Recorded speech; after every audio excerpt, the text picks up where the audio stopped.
Hi, welcome to today's session, how to pick the right cybersecurity for your business. My name is Mark and we're joining you live today from our Cyber Coach training studios. But before we dive into the action-packed hour that we have for you, I've got a very special guest. Mark Moore is the director from the Southwest Cyber Resilience Centre. And Mark just wants to spend a few minutes sharing with you some thoughts on the importance of cybersecurity and the kinds of accreditations we'll be talking about later on in this morning's session. Okay, so Mark, welcome and over to you. Hi, yeah, thanks for having me. And it's lovely to be here today, albeit virtually. So I run the Southwest Cyber Resilience Centre, which is a Home Office funded, police owned and led organisation, which is not for profit and essentially here to try and support small businesses and charities to become more cyber resilient. We do that because, do you know what?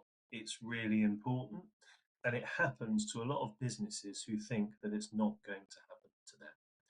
Government figures would suggest that around 1 in 3 businesses will fall victim to cybercrime of some sort, or at least spot an attempt over the course of the next year. So you might be lucky this year, but there's a reasonable chance that you won't. And actually, if you think about it, you will know people who have had their social accounts hacked, who've had those dodgy emails, who've received those strange SMS texts inviting them to click on something, because it's kind of a feature of the way that we do business now. Being safe is a really, really important thing. We hear lots from people who say, this kind of thing doesn't happen to me. But the reality is that you're not necessarily being targeted. It's simply that you're there. And it's really easy for cyber criminals now to look across a range of businesses or to simply send something to a whole host of them and to find the one or two who are insecure. And that's the point where you really don't want to be found lacking in any extent. So, the first thing I want to say is cybersecurity is a really important thing. It's a genuine risk, and it's something that we really do recommend that you do something about. What we often hear is businesses saying to us, with a kind of a shrug, well, what do I do about it anyway? What can I achieve as a small business? And they often have in their heads this kind of thing about Russian hackers and state groups and big scary stuff. But the reality is, most cybersecurity breaches happen as a result of really simple things that could have been fixed. So there's a really interesting report that we quote quite often. Came out about a year and a half ago in the US where 3 ransomware incidents where companies were told to give money to get their data back to the sum of $55 million dollars were all found by the US Oversight Committee to have been as a result of things like weak passwords, failed updates, really, really simple stuff. That's the kind of stuff that you absolutely can do to make sure that those mass attacks don't simply hit home on your systems. We talk about it very often, really simple fixes, things like passwords, things like backups, things like updates, and you know all those, but probably somewhere in the back of your conscience, you know that you haven't quite done all of them, but you're about to get around to it. And that's where certification can be really, really important and really helpful. We talk quite often to people about cyber essentials.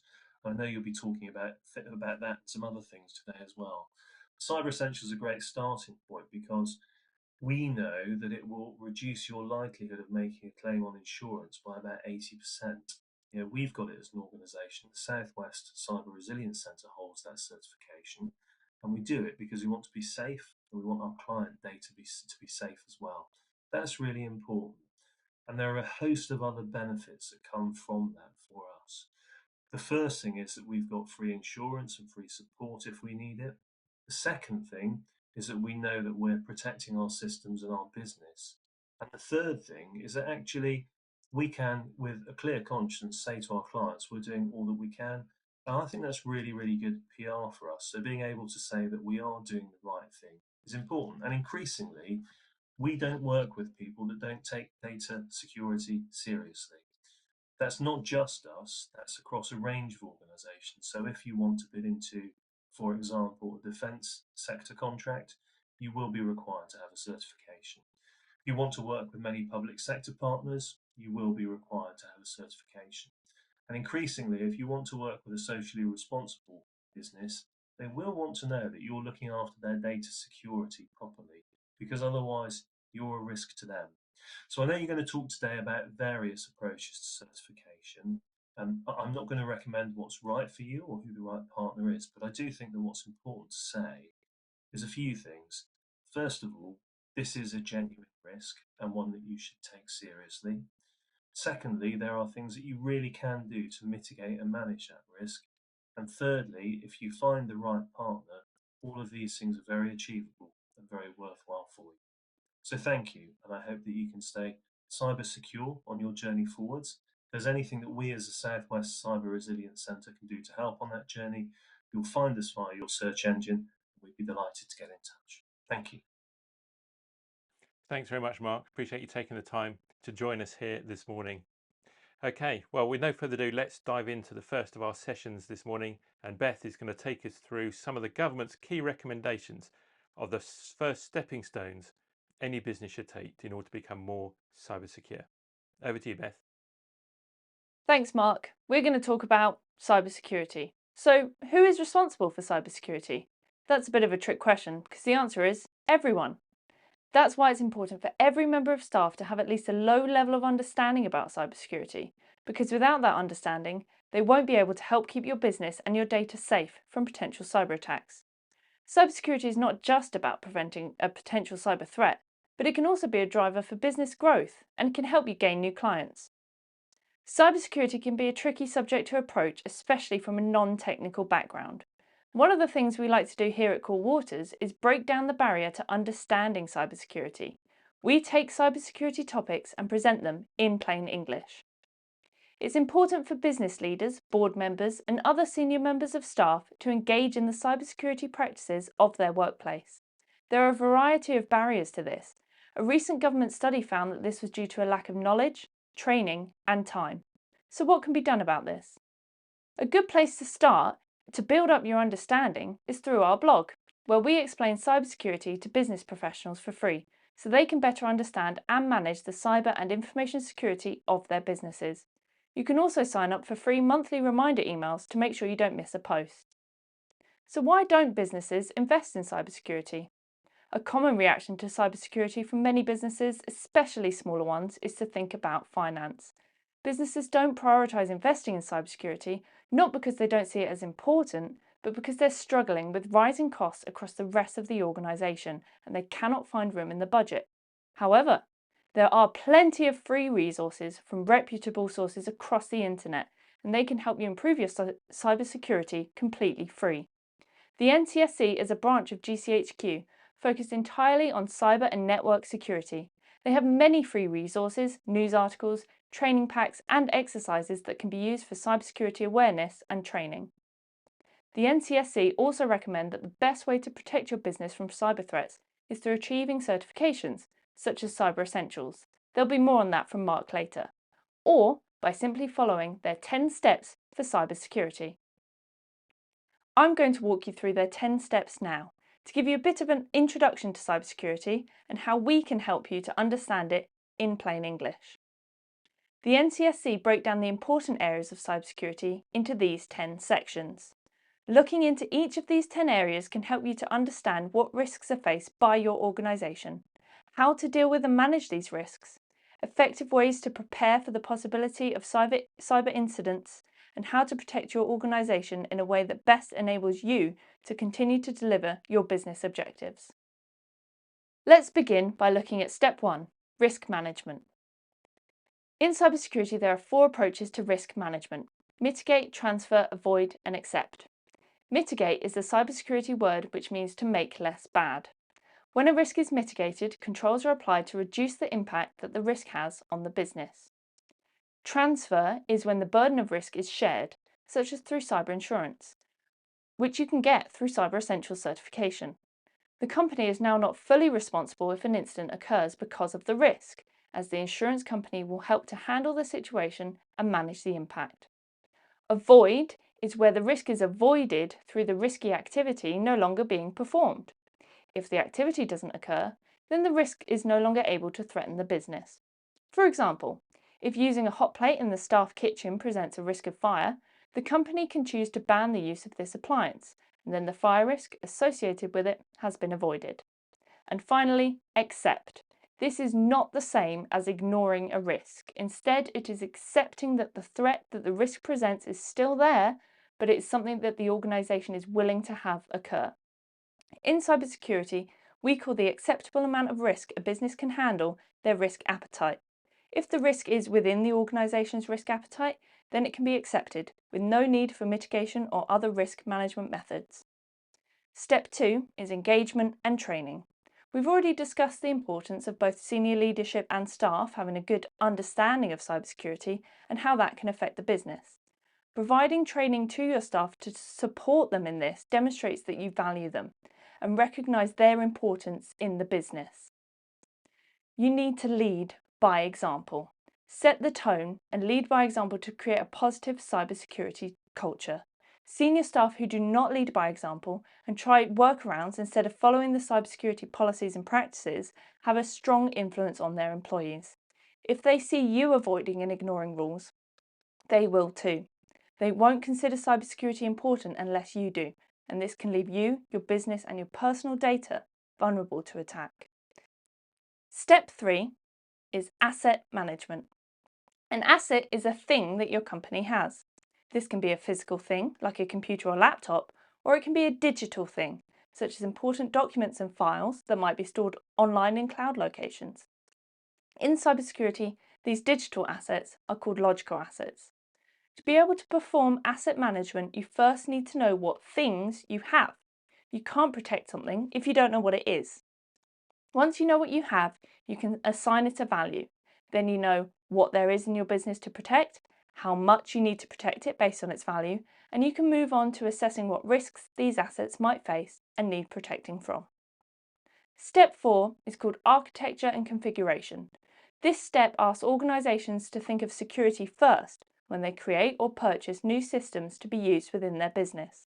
If you design, build, maintain and manage systems securely, then you're better protected and prepared for cybersecurity incidents or from attacks. Security breaches often occur because people have developed a workaround to your security rules. Make it easy for your staff to do the right thing by creating rules with their daily working practices in mind. Step 5. Vulnerability management. The majority of cybersecurity incidents occur when cybercriminals exploit a vulnerability, which is a hole in security or a bug in the system.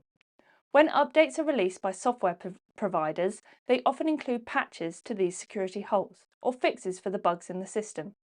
Applying these updates as soon as possible will ensure your systems are not vulnerable in these areas to be attacked. Many applications these days offer automatic update options, so you don't even need to be aware of when the updates are released. Your computer can just install them for you. Step 6. Identity and access management. This is how you control who and what can access your systems and data. Staff should only have access to as much data as they need in order to perform their job, and no more. In cybersecurity, this is called the principle of least privilege. Using secure passwords means hackers are less likely to be able to break into your system. Which of these passwords do you think is harder to crack? The most secure password, according to the NTSC, are 3 random words. Unlike a password of random characters, 3 random words is easy to remember, easy to make longer passwords with by choosing longer words, and is much harder to guess for hackers, even when they use computers to help them. Multi-factor authentication is an even stronger defense against unauthorized access to accounts and should be used wherever possible. This is because it uses something you have or something you are, as well as a secure password that you know. A hacker may be able to guess or steal your password, but if they don't have your phone or your authenticator app or your fingerprint, they cannot access your accounts. Step 7. Data security. You need to be confident that your data, especially confidential or sensitive data, is protected and secure, wherever it is. This can be done through ensuring your data storage is secure, such as using cloud storage with secure access restrictions. And your data can be kept secure when being transferred between locations by using encryption. Keeping up-to-date backups of all your data is a key strategy to protect your data in the event of a ransomware attack. Multiple backups should be kept in different locations using the 3-2-1 rule. 3 copies, 2 devices, 1 off-site backup.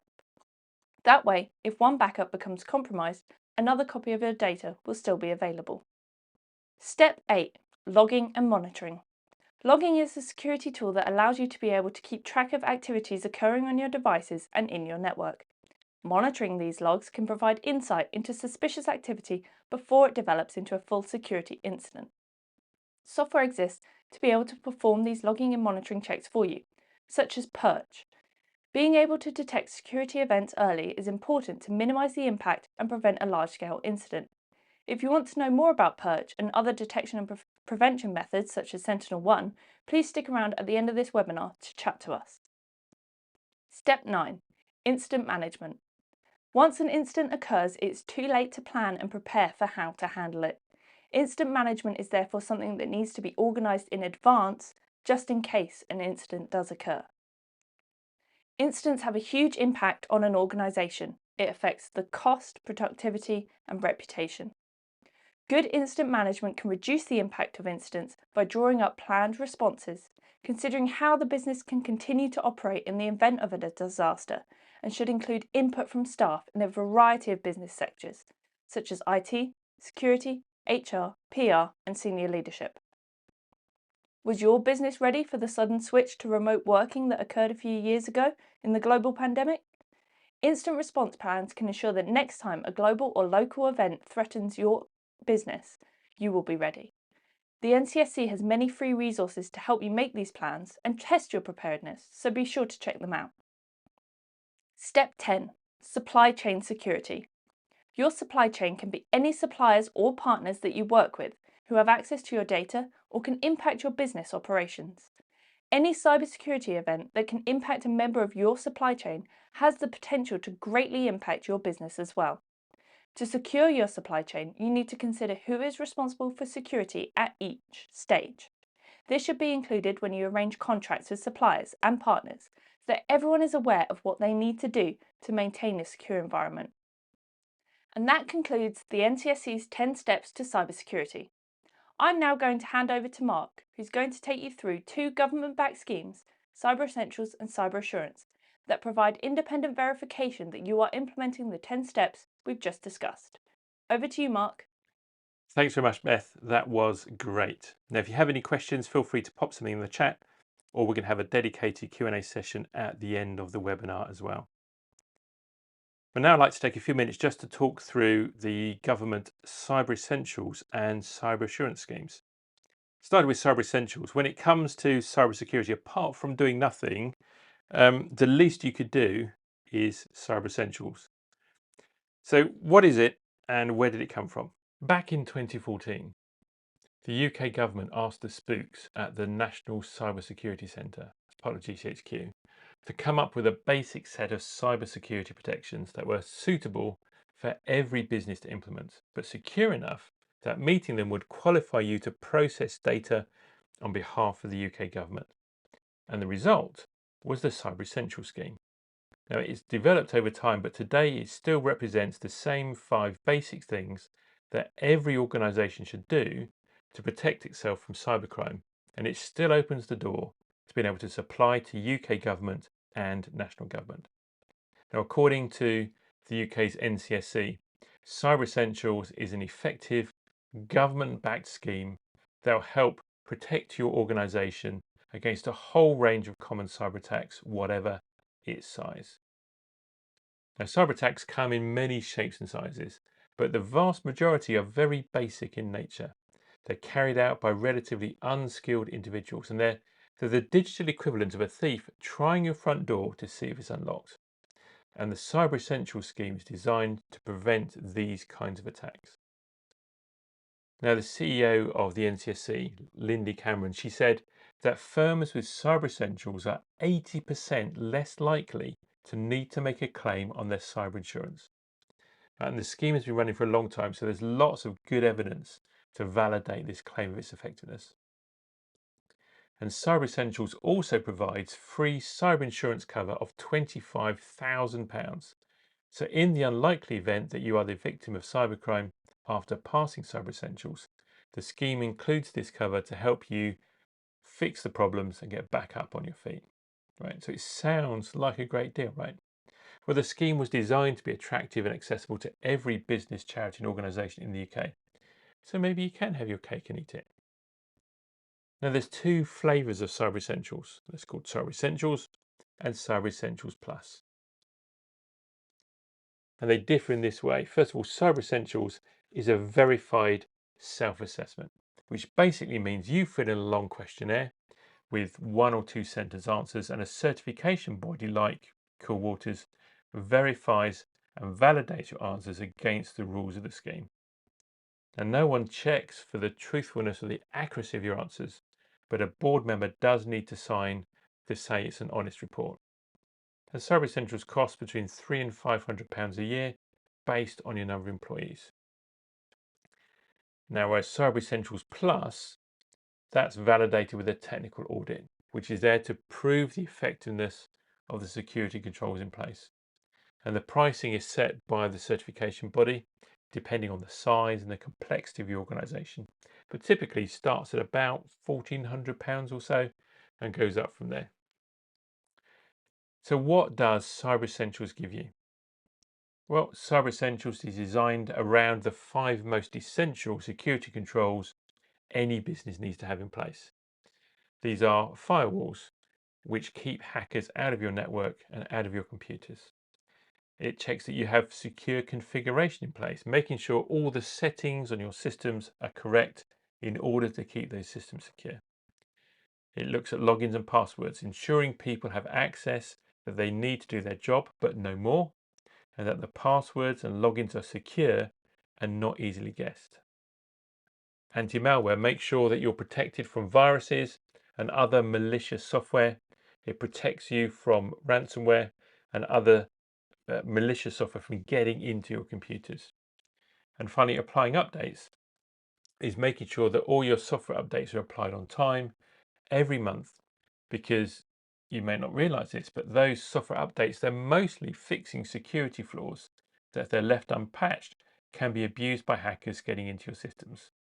It's like discovering that all the locks in your street don't work properly. So that criminal who's going along and checking all the front doors to see if he can break in, if you haven't applied your updates, you haven't fixed your locks, he can walk right in whenever he wants to. So briefly, how can Cool Waters help you with Cyber Essentials? Well, if you're based in Cornwall, we are Cornwall's only certification body, which means that you can work with any certification body in the country, okay, but we're the only one local to your part of the world. So if you want to meet up face to face, you want us to get involved in coming into your business to help you get compliant with Cyber Essentials, we're the local choice. We can help check your answers, and we can even work with you and your IT team to fill it in completely. That's one of the unique things about Cyber Essentials and Cyber Assurance. They're designed to be educational standards. Yeah, they're not a driving test. The government wants you to pass by understanding what's required and getting the help you need to get your company compliant with all the needs of the standards. So the certification body is allowed to tell you what's wrong, explain what you need to do to fix it, to make sure you do in fact get compliant. I'll briefly just talk about one of our services that we offer. Our most popular service is our all-inclusive managed cyber team, which is where we run your cybersecurity on a day-to-day basis, protecting all your computers, your PCs, your servers, protecting all your data with everything you need, and we manage it all for you. Cyber Essentials compliance is included as a minimum, and it includes all this stuff that's listed on the screen. It's like having your own in-house cybersecurity team, but for about, we reckon, 30% less on average than the cost of employing those people dedicated in-house. You may well have an IT support company, that kind of sets up your Windows PCs and fixes your laptops and stuff. But often those firms, great as they are, they're not cybersecurity experts. So we often find that we work alongside those firms. We don't do desktop support at Cool Waters. We're not going to install your version of Excel or reinstall Windows on a laptop that someone dropped down the stairs. That's not what we do. We focus just on cybersecurity. So we work alongside your existing desktop support organization.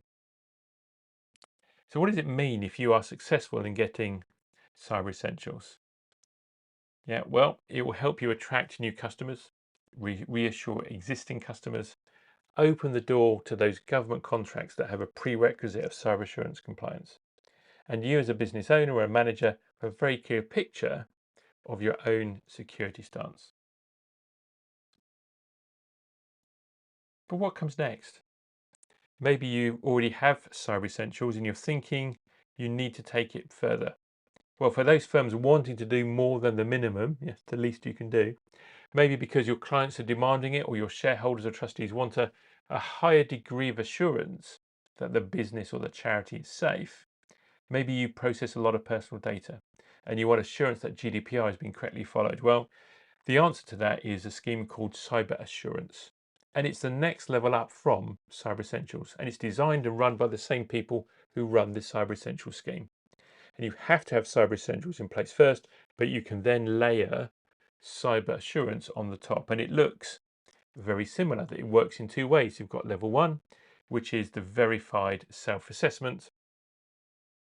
Another one of those long Excel spreadsheets to fill in, and someone checks the answers for you. Or you have the audited assessment, which again is variable, set by the certification body, depends on the size and complexity of your organization, but you're probably looking at about £1,400 upwards for that, because we visit your offices and we make sure, with a physical validation as well as just going through the Excel spreadsheet, looking at your answers. So we check that the answers are correct, that you've understood the question, implemented everything required properly, and it goes much beyond just the basics. Cyber assurance was designed to be a lower cost alternative to ISO 27001, and increasingly we're seeing organisations benefit when they're bidding for contracts. For example, the UK Ministry of Justice, the Government of Jersey, they both accept cyber assurance as an alternative to ISO 27001 when it comes to supplier accreditations. Now, Jake's going to tell us more about ISO 27001 later. But when thinking about the cyber assurance standard, we find the cost to implement is about a third of the cost of implementing ISO 27001. Yet it's going to take you well over halfway towards ISO compliance if you want to do that later. So you can build on these certifications over time if you want to. Start with Cyber Essentials, move up to Cyber Assurance, and then if there's a need for your business, move on to ISO 27001. So what does Cyber Assurance give you? Well, it covers these areas which are, go much broader than Cyber Essentials covers. Things like, how do you respond to cyber security incidents? How do you manage your assets, physical, data, logical, virtual? How do you manage your people? What's the physical security like for your office, where your computers live? It looks at GDPR compliance across the whole business. Do you have all the right policies and procedures in place? Are they documented? Are people following them? It also looks at business continuity and disaster recovery. So how will your business cope if there's a disaster? Unforeseen circumstances like, I don't know, a global pandemic or flooding, things that we never imagined we would see in our lifetimes and have unfortunately all come true. Cyber assurance looks at, much broader than security. It looks at that in its broadest sense. Is your business protected across all areas? So as you can see, it's a much broader standard covering much more of how your business is run and how it's protected. Now, from a standing start, if you imagine you have very little in place today, then in my experience, most firms need about 6 months work to achieve cyber assurance. And the easiest way to do that is getting someone to help you, like us with our managed cyber team. We do all the work for you as your in-house security team. Once we achieve Cyber Essentials, we keep on going until we achieve cyber assurance for you. Now, for many small and medium-sized enterprises and larger charities, I think cyber assurance is all you're going to need to be confident that your cybersecurity is well in hand and your people and your data are well protected. But sometimes your customers demand more, especially if you're handling a lot of sensitive data that's personal or special category data like for children, or if you're starting to work with international clients, blue chip firms who increasingly they're asking their suppliers to be compliant with the international standard for information security, which is known as ISO 27001. So now I'm going to hand over to Jake, who's going to tell us more about ISO 27001. Jake. Hi, I'm Jake. I'm the practice lead for ISO 27001 here at Cool Waters.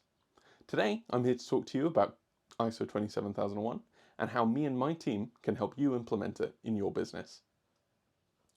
Over the next few minutes, I'm going to be demystifying and helping you understand the complexities of ISO 27001 while answering some common questions, such as, what is the difference between ISO 27001 and SOC 2?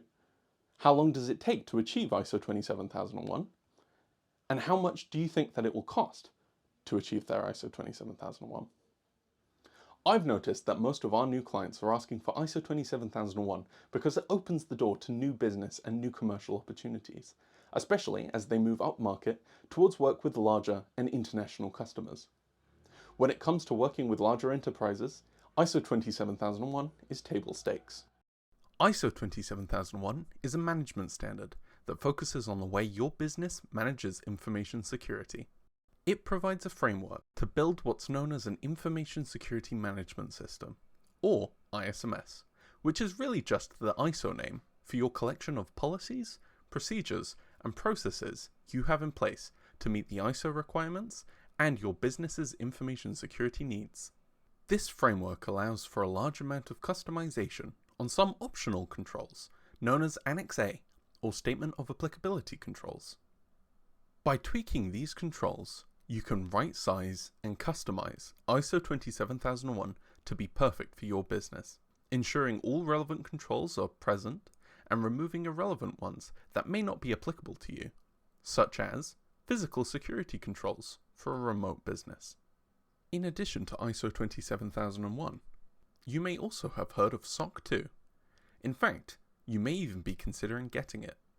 So I just want to quickly outline these two standards to give you a better understanding of what to expect from both.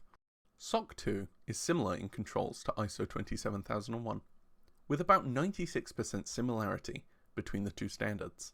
SOC 2 provides a fantastic framework to build your information security management system. And due to its high similarity to ISO 27001, getting ISO accredited can really help you achieve a clean SOC 2 report. But therein lies the major difference between SOC 2 and ISO 27001.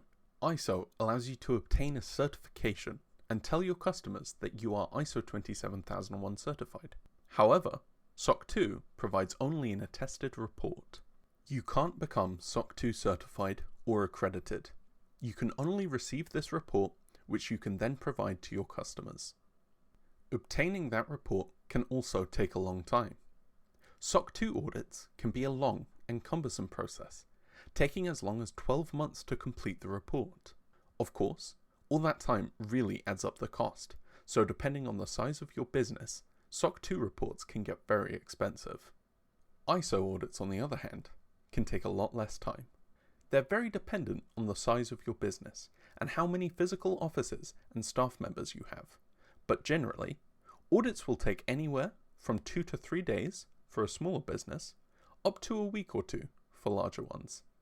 ISO audits come in two parts, Stage 1 and Stage 2. Stage 1 is really for your benefit, giving you an idea of what still needs to be done to get you ready for your Stage 2, also known as the certification audit. Non-conformities with the standard raised during Stage 1 audits will not affect your ability to get certified. Non-conformities raised in the Stage 2, however, will, and they'll need to be resolved on a timeline agreed with the auditor before they will issue you with a certificate. In summation, a SOC 2 report is a powerful tool, especially when dealing with complex customer requirements for cybersecurity. However, I don't believe it is as good a tool as ISO 27001, especially when it comes to setting yourself apart from the competition. In my experience, when clients think they want a SOC 2 report, they actually don't, and an ISO 27001 certification would be a much better fit. That leads me very nicely onto the advantages of obtaining an ISO 27001 certification. I've worked with businesses of all sizes, from multinational businesses to small 2 or 3 person startups, and one of the most common reasons I hear for achieving the standard is confidence. Confidence from your customers and clients that you manage your information security well and in line with industry best practices. And confidence from you that your business is safe and secure. We've seen clients go from spending a lot of time and resources answering client questionnaires about information security to getting all that time back when the questionnaires end early due to them having achieved ISO 27001. Having the ISO badge on your website can go a long way in giving your customers confidence in your information security, and in most cases allows for painless supplier evaluations where they'll simply ask if you have ISO and be done with it. One of our clients recently received a big contract for a high street brand for tens of thousands of pounds, which had the requirement for a UCAS accredited ISO 27001 certification baked into the contract itself. The client was very happy that they decided to get ISO accredited. Situations like this are not uncommon, and it really goes to show that when you're working with bigger clients, ISO 27001 isn't just useful for confidence, it's required before you can even start working with them. So, what are you in for? ISO 27001 is a way of life, not just a driving test. It changes the way you run your business every day of the week. It's not a test that you can pass or fail. The changes it makes to the way that you manage your information security to meet industry best practices does, however, come with a time investment from you and your team, even if you're outsourcing the day-to-day management and implementation to a third-party provider, like us. Policies will need to be followed, not just written. Meetings, including management review meetings, which will require time from you and your leadership team, will need to be conducted, and ongoing processes like recertification, internal audits, and a whole host of other things will need to be managed every day until you decide you no longer want to maintain your certification. All this contributes to a fair whack of day-to-day management that can easily fall to the wayside if you're just assigning it to a member of staff with other responsibilities. Having someone dedicated within your business who can manage it is paramount if you want to maintain compliance. Outsourcing day-to-day management of the ISMS is a great way to do this, especially for smaller businesses, or any business that doesn't have the bandwidth or expertise in-house. If you'd like to hear more about that, please stick around afterwards to talk to a member of the team. In our experience, ISO 27001 projects can take up to 9 months from start to finish, which includes both initial implementation and a few months of management to generate the evidence needed to pass the audit. If you wanted to start tomorrow, the lead times for audits can be 4 or 5 months, which should be enough time to get your implementation completed in time for your Stage 1 audit. Working with past clients, we've found 8 to 12 hours a week dedicated to implementation of the ISMS to be sufficient to achieve the ISO 27001 standard in a reasonable timeline. This includes when outsourcing, as even if you are outsourcing some or all of the implementation, implementing ISO 27001 affects your whole business, and so rolling out those changes can take time. Implementers, like us, can only move as fast as the rest of the business can adapt to the new policies and procedures. You still have the day job to do, and so we can only introduce so much, so fast, each month, as your team has lots of other things to be getting on with. So, where do you start? To understand the best place to start with ISO 27001, you should consider getting a gap analysis. A gap analysis will help you know which area of your business will require the most attention by finding the gaps between what you have in place currently and what the standard requires. A gap analysis will help give you or your implementer a much better idea of the timeline for implementation, which will impact the projected costs and time expected before you can achieve the certification. It will also help prevent wasted work and allow for the implementation team to work more autonomously, as a lot of the information they require to get on with their work will be gathered during the gap analysis, meaning less disruption and time commitment from the rest of your team. Finding an auditor should also be high on your priority list, as many auditors have waiting lists about as long as the implementation timeline. When looking for an auditor, make sure that they're UCAS accredited. Any certificate that isn't UCAS accredited is not worth the paper it's printed on, as only UCAS certified audits and certifications will be accepted by your customers and clients. So, how can Cool Waters help? Cool Waters specializes in helping you gain and retain the certifications your clients demand. Our goal has always been to let you relax and sleep well at night, knowing that your compliance needs and information security are well in hand and managed. Managed Cyber Team has already helped businesses achieve ISO 27001 without all the stress that going it alone would take, and we're committed to doing that for you too. If you want to talk more about ISO or anything else that we've spoken about here today, please stick around for the Q&A, where we'll be happy to share our expertise to help you understand what is best for your business and what certifications are right for you. And now, over to Mark.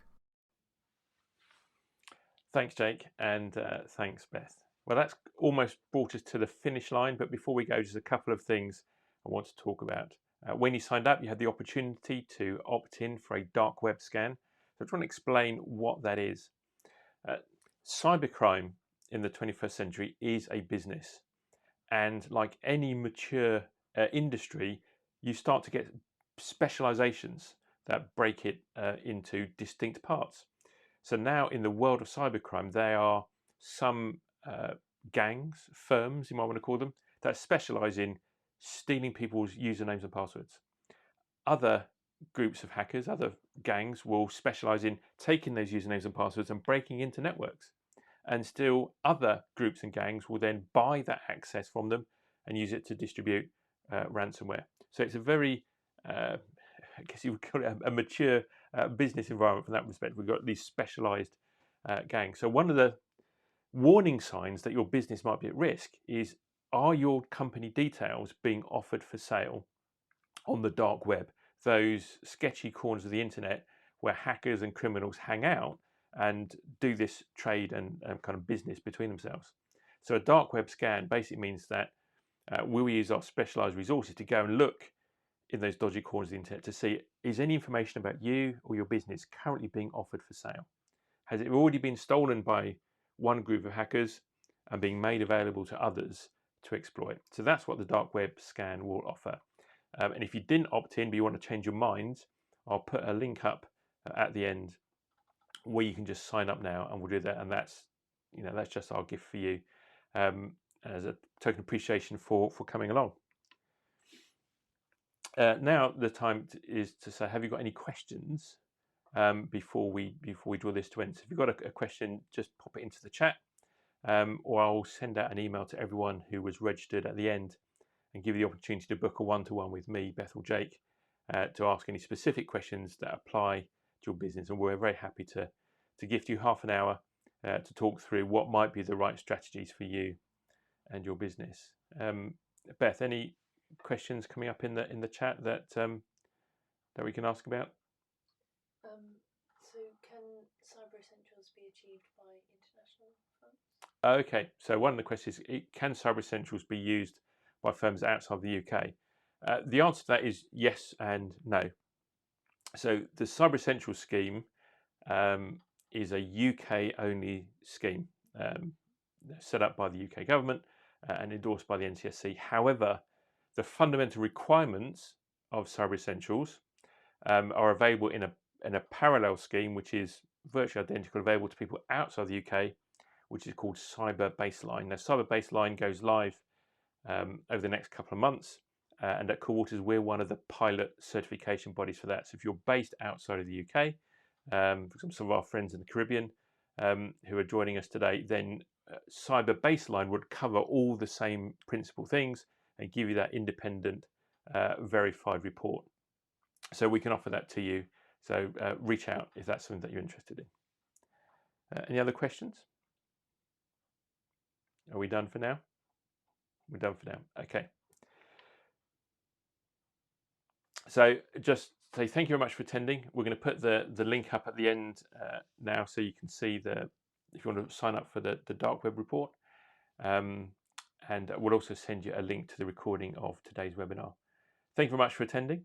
Appreciate you taking the time out of your day to learn how to be more secure in your businesses. And bye for now.